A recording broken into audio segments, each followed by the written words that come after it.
somebody who is not balanced financially, and we know that one of the ways to grow wealth is through savings. I want to ask, like, at what point should one move from savings to investment to be able to grow wealth? Well, I think a great rule of thumb is live off 80%. Whatever your money's coming in, live off 80% of that. Take 10% as a tithe and take 10% to save and invest. The best investment you can make on a long term is a pension, because the tax benefits are all geared towards it for the pension, because you don't pay any tax on a pension fund and the government will match it with 25% and your employer's going to match it. So it's a nice way of getting a nice pot of money fairly quickly, but more long term, because you can retire at 50 now. So it doesn't take long. I mean, both my brothers both retired at 50 and they've Okay. been retired now for 15 years.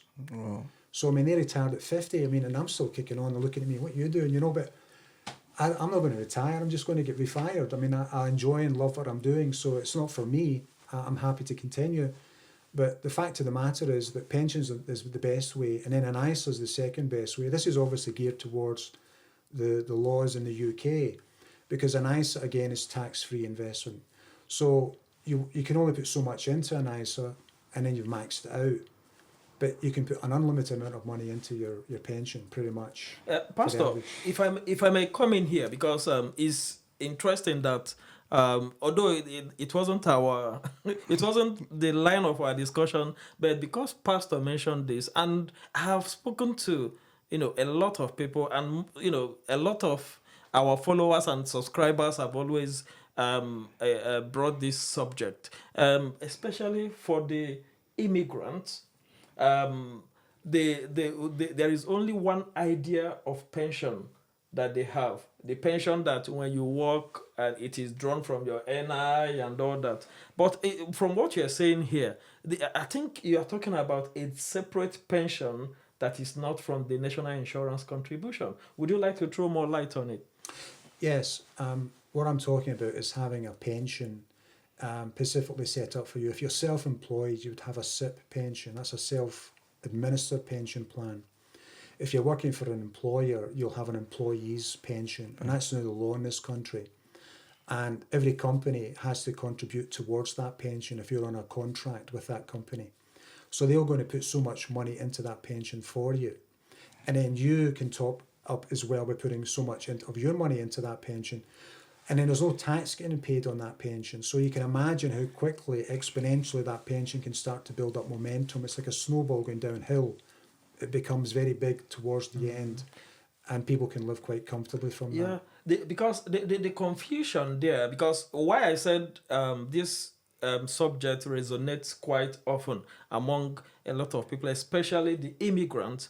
I have met a lot of people when they were given the opportunity to enroll into the workplace pension, Pension. they They would choose declare. to opt out so that maybe that extra 150 They'll hundred and get. fifty pounds from their pay that would have gone into that pension, they would rather have the 150 pounds and wait till they retire, then they get the state pension. um that's why I wanted Wow. that area to be I clarified have a a little bit friend, more. he clearly Yeah. opted out. I told him, whatever money you take home, you're going to finish it. You better enroll in this pension. And it was a long hour of argument with me. At the end of the day, I was not able to convince him.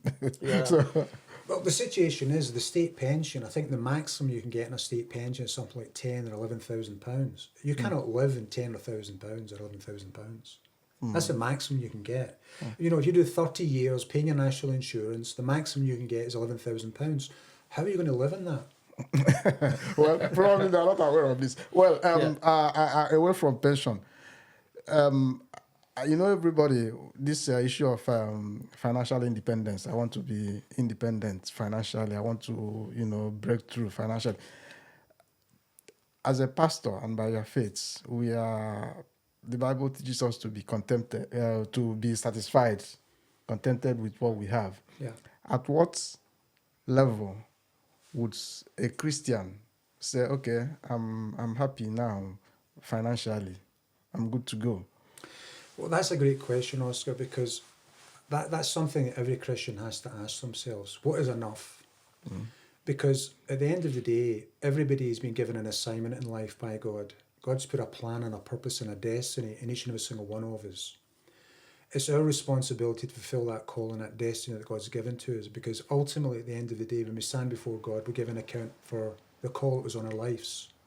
You can be the best doctor in the world, but if God called you to be a solicitor, what use is it? You haven't fulfilled your destiny. So fulfilling your destiny is the number one thing. And not everybody's called to be financially rich and financially successful. Not everybody's called to be rich. And I think the church need to realise that. Because when somebody's born into this world, they're given talents. They're given 1 talent, 2 talents, 5 talents. The man with 5 turned it into 10. The man with 1 buried his talent, never used it. The man with 2, he doubled it. If you look at somebody that's, for example, there's an author that's written a book saying, if I can do it, you can do it too. He's a multi-millionaire, very successful. I haven't read his book because he lied on the cover. Pastor, say that again. I haven't read his book because he lied on the title and the cover. If I can do it, you can do it too. He perhaps was born with 10 talents, whereas somebody with 1 talent trying to compete and do what that man did with 10 talents, that's unfair. That's not a level playing field. So am I saying that God isn't fair? Of course he's fair, but he's given you what you need to do to fulfill the call that he's given you, and he's given you what you need to fulfill the call that God's given you. So the man has got the 10 talents. There's a higher accountability on him than there was with a man with 1 talent. And some people are just called to raise children. Women are just called to raise a family. Other women are called to be captains of industry. Everybody's been given different giftings and different talents, and it's how they use them that's so important. You know, my gifting is to take a microphone and preach on a Sunday or a Wednesday, or even right now. That's the gifting I have. It comes natural to me because God's given that ability to me. But if you want me to start giving you some opera songs, I'm the wrong person. You know, you're not going to get much from me when it comes to opera, because that's not my calling. It's not where my gifting lies. But there is other people I can introduce you to that have got magnificent voices. But when you ask them to do some public speaking, they just can't do it. So it's all relevant to the gifting we've been given. Pastor, but I think I may have to agree with that author, my personal view, because the Bible says with God all things are possible. So maybe the author was speaking. Maybe he was speaking from that. And again, you have the floor. I was just thinking when you said that, when we were growing up, we were reading literature. There is something that we are taught about headlines. So when you made mention of the cover of the book, in the digital world today, we might think is what they call clickbait. Maybe when you open the book, you get the real message. Pastor, one another thing I want to ask is your thought about savings and paying off debt. Which one comes first, and what do you advise in that direction? Well, if you're paying money, if you're in debt and you're paying interest on that debt, you definitely want to clear that off quickly. Okay. And the best way of doing that, proven time and time again, is you start off with the smallest debt that you have and you pay that off first. And the money you were using to pay that, added to the money you're using to cancel your debt, you amalgamate them both together, and then you tackle the next debt. The next smallest one. Because when you're attacking the small debts and you get success, it helps you psychologically as well. I've just cancelled that debt, I've paid that one off, and you move on to the next one. And you would systematically clear out the debts one by you applying that principle. And then you can start looking at savings. But debt is a spirit. Interesting. Debt is a spirit. Please, we're confused. we need you to throw more light on that. Exactly. Listen, if you're listening to this, debt is a spirit. You don't want to have that spirit in your life. You don't want to, it's not a sin to be in debt, first and foremost, because the children of Israel were told they're going to be the lenders and not the borrowers. So they're not going to encourage people to sin by lending. But the spirit of debt, when it gets a hold of you, it'll grow inside of you. You might say, look, I'm just going to take this one debt for £100 and that's all.